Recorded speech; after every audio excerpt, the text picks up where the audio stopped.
यमुनानगर के कस्बा राउदौर में गांव रतनगढ़ में आज बिजली ट्रांसफार्मर पर काम करते समय एक बिजली कर्मचारी की करंट लगने से मौत हो गई, जिसके बाद शव को सिविल अस्पताल पहुंचाया गया।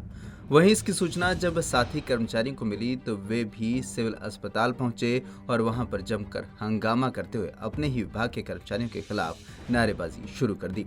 प्रदर्शनकारी कर्मचारियों का आरोप था कि जब बिजली कर्मचारी खंबे पर चढ़कर काम कर रहा था तो अचानक बिजली कैसे चालू हो गई। रदौर के अंदर इसी साल में 2 हादसे हो चुके हैं। हमारी सुनने वाला कोई नहीं है, उसमें भी कह दिया और उनकी गलती है। आप जाके देखो, ये इसका इंद्री हल्के में उसका गांव है, रीढ़ की हड्डी टूटी हुई है, बुढ़नपुर गांव का है। इस हादसे में मुझे जो जानकारी मिली है, कहते कि जी उसने छोटा करतारपुर और पल्ले वाले का क्या परमिट लिया है। जो लाइनमैन परमिट लेने वाला है, क्या वो उस एरिया का इंचार्ज नहीं है क्या? अरे भाई, तू गलत परमिट मांग रहा है, तुझे वहां पे इसका भी परमिट लेना है, क्या वो जानकारी नहीं दे सकता था इस बात की? ये अपना रतनगढ़ फीडर पे कार्यरत था। वहाँ पे एक साथ में 2 ट्रांसफार्मर खड़े हैं। उन फीडर का नाम करतारपुर, एक न्यू करतारपुर। पर हमारे जो अधिकारी हैं उन्होंने ये ध्यान नहीं दिया। जब 2 ट्रांसफार्मर साथ साथ खड़े हैं और दोनों अलग अलग फीडरों पे हैं, कभी भी गलती हो सकती है। उन कम से कम दोनों ट्रांसफार्मरों को साथ जोड़ना चाहिए था।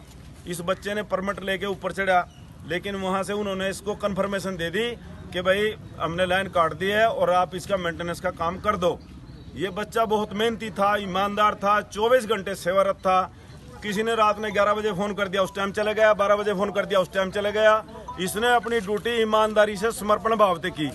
लेकिन अधिकारियों की लापरवाही, जहाँ फीडर पे कम से कम 3 कर्मचारी होने चाहिए और वहाँ एक कर्मचारी को कल्ले छोड़ देना तो जान तो जोखिम में चली गई। तो उसके बाद वहाँ से लाइन लगी हुई मिली, उन्हें लाइन नहीं काटी। बच्चा जैसे ऊपर चढ़ा और तुरंत वो बिजली के संपर्क में आ गया और उसकी जान चली गई। तो मैं समझता हूँ प्रशासन की, हमारे बिजली विभाग की इतनी बड़ी घोर लापरवाही, किसी की जान के साथ खिलवाड़ करना।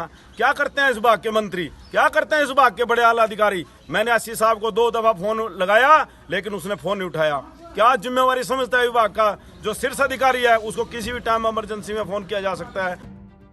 गौरतलब है कि कुछ ही दिनों में 2 ऐसे हादसे हुए हैं जिनमें 2 बिजली कर्मचारियों की मौत हो चुकी है। ऐसे में अब यह कर्मचारी अपने विभाग के कुछ लोगों पर आरोप लगा रहे हैं। फिलहाल ये हादसा कैसे हुआ यह तो जांच का विषय है ही, लेकिन जिस प्रकार से इन कर्मचारियों ने अस्पताल में हंगामा किया और अपने विभाग के अधिकारियों पर आरोप लगाए, उसको देखते हुए मौके पर पुलिस बल भी पहुंच गया। हालांकि अब पुलिस कर्मचारियों द्वारा बिजली कर्मचारियों को समझाया गया है और जांच का भी भरोसा दिलाया गया है। पंजाब केसरी टीवी के लिए यमुनानगर से तिलक भारद्वाज की रिपोर्ट।